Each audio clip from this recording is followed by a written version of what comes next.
Hey, I'm Paul Rabalais, and in this video we're going to talk about what documents and other components make up an overall estate planning program. All right, so I got the idea for this topic from one of the viewers of another one of my videos a couple of days ago who wrote in the comments, "Hi Paul, love your videos, very informational. You break down everything so well for us to understand. Could you do a video talking about what documents normally come in an estate planning package? Thanks." All right, so they wanted to know what documents normally came in an estate planning package is what they call it. So I'm going to kind of go over that in general. I like to call what we put together an estate planning program.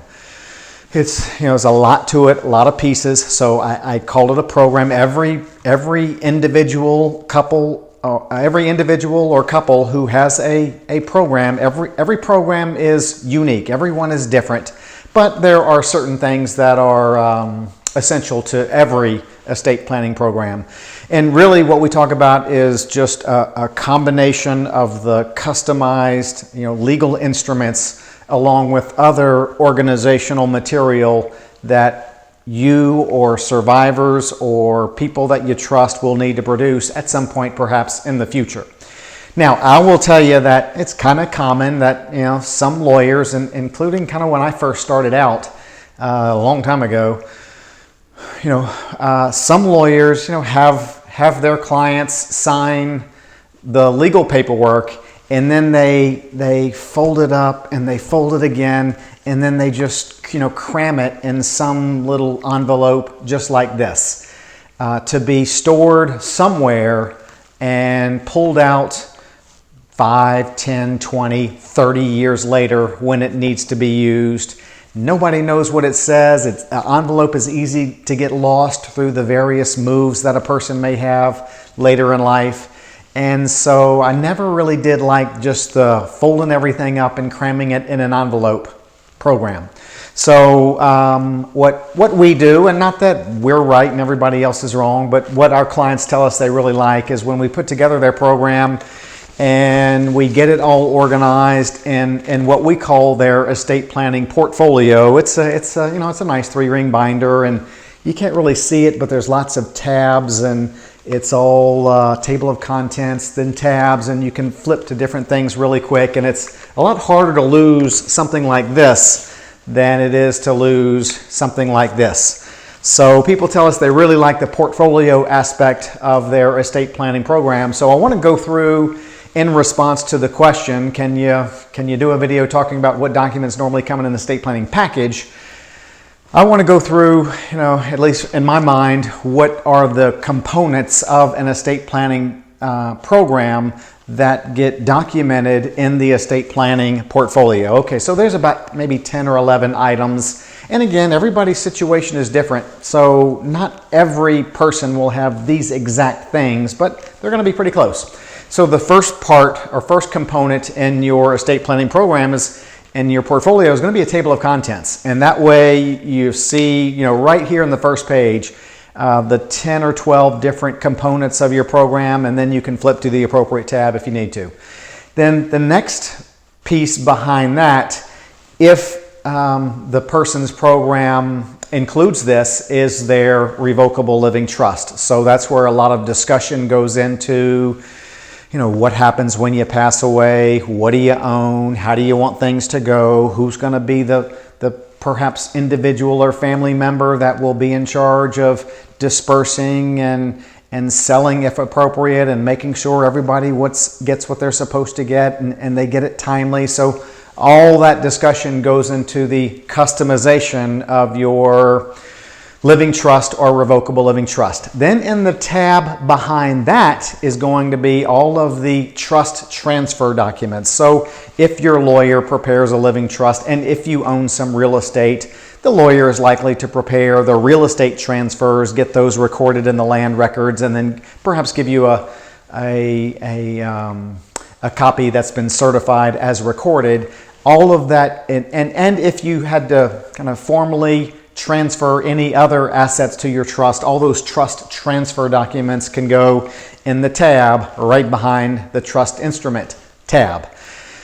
Next component in the estate planning portfolio is that pour over will. I'm going to post a video right there on what is a pour over will. But when someone has a living trust, they also have a will that serves as what I call a catch-all. If there's something that's not in your trust when you die, it's in your name, that pour over will is necessary to go through probate to get those assets that are in your name transferred to your trust. The will pours over assets that are in your name to your trust when you die.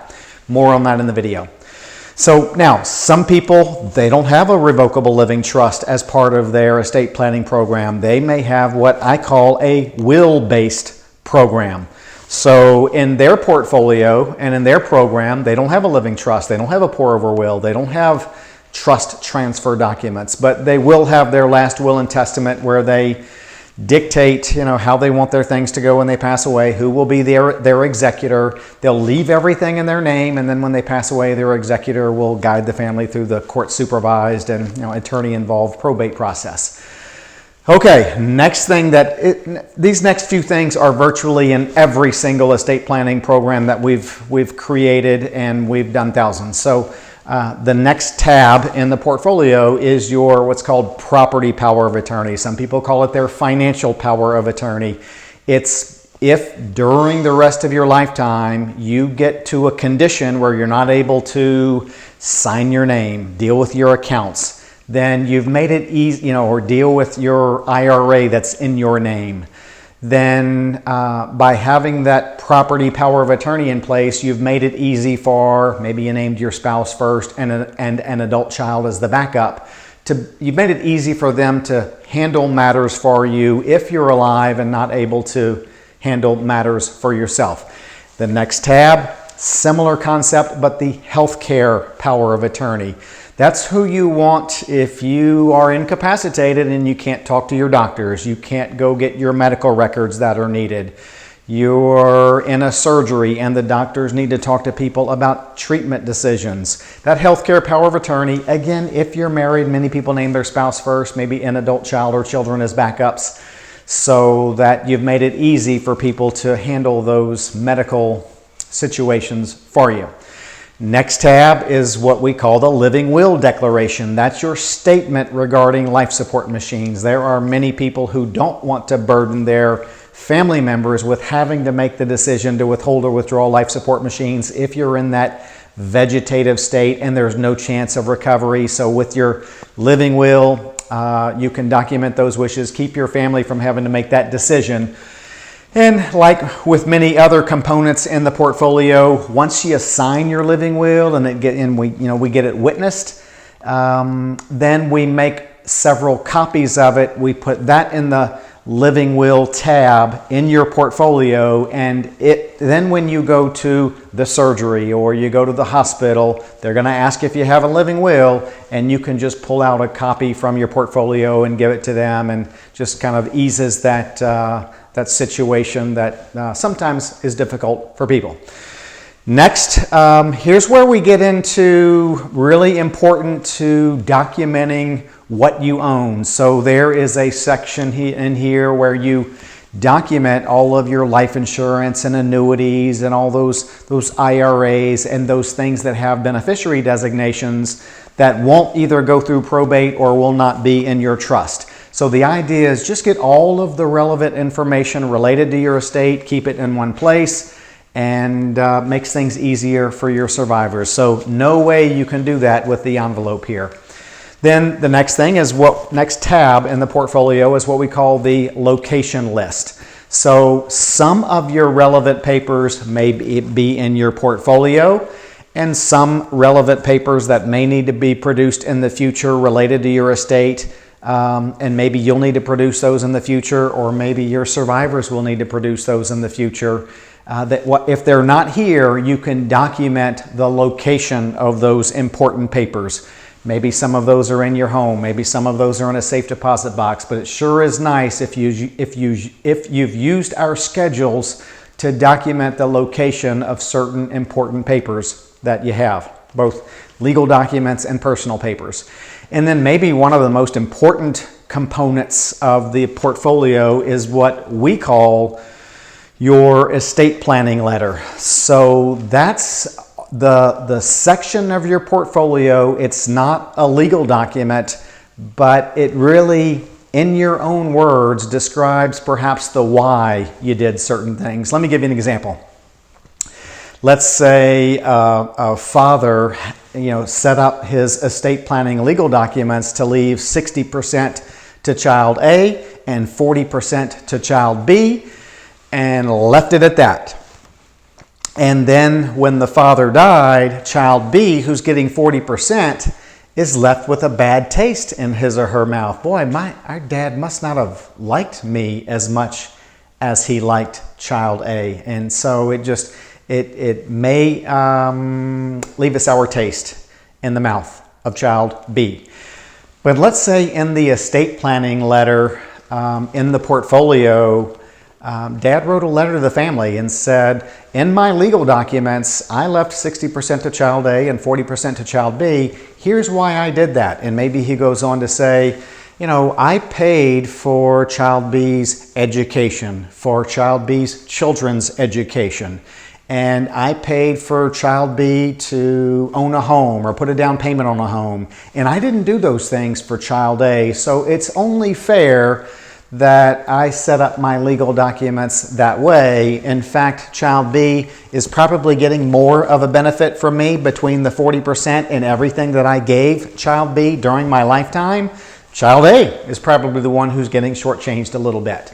So when child A and child B see that and see the why in the estate planning letter, that really goes a long way toward maintaining and perhaps even enhancing family relationships. So there's a lot other pieces to the estate planning. It's the place where you can, if you don't want to clutter up your legal documents, you can provide for the distribution of small, personal items that have some sentimental value.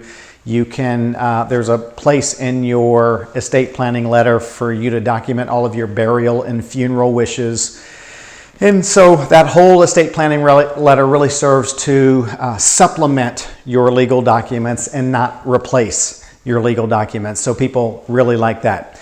And then the next component in the estate planning portfolio is all of the instructions for you and your executor and your successor trustee and your beneficiaries and your heirs and the agents that you named on your powers of attorney. So because if something happens to you, a lot of the people that you may designate to handle certain things in your portfolio, they may have no idea what they're supposed to be doing. So these instructions at least gives them a nice little head start on what some of their roles and rights and responsibilities are. And then the last piece of the estate planning portfolio, in addition, of course, to all the various legal documents that were customized and we talked about, and people like this, is a glossary of legal terms, because us lawyers, we sometimes have to use the legal mumbo-jumbo terms or the legal gobbledygook terms. And many lay people don't fully understand the definitions or what all those kind of long legal terms that you've never seen before. People don't understand what those mean. So we just provide a glossary of legal terms with all of the ones that are difficult to know what they mean, and then we give you a definition. Just again makes things easier for everybody. So when that viewer asked, can you do a video talking about what documents normally come in an estate planning package?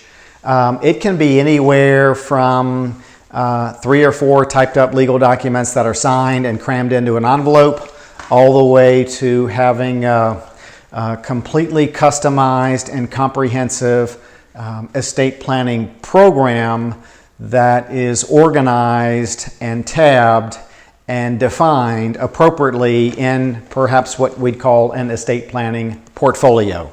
So again, everybody's is unique. Now, real important here that you hit the subscribe button and the notification bell. That way you don't miss anything. Love making these educational videos. It is a lot of work, and as long as people are subscribing and watching and thumbs up. Give me a thumbs up if you felt like this was helpful. Constructive comments down below are amazing. It's where I get a lot of the new content for these videos. I can't answer your legal questions directly in the comments, but if you request in general that I discuss in a video a certain topic, that's the kind of thing I'll consider, but just can't answer your legal questions in the comments.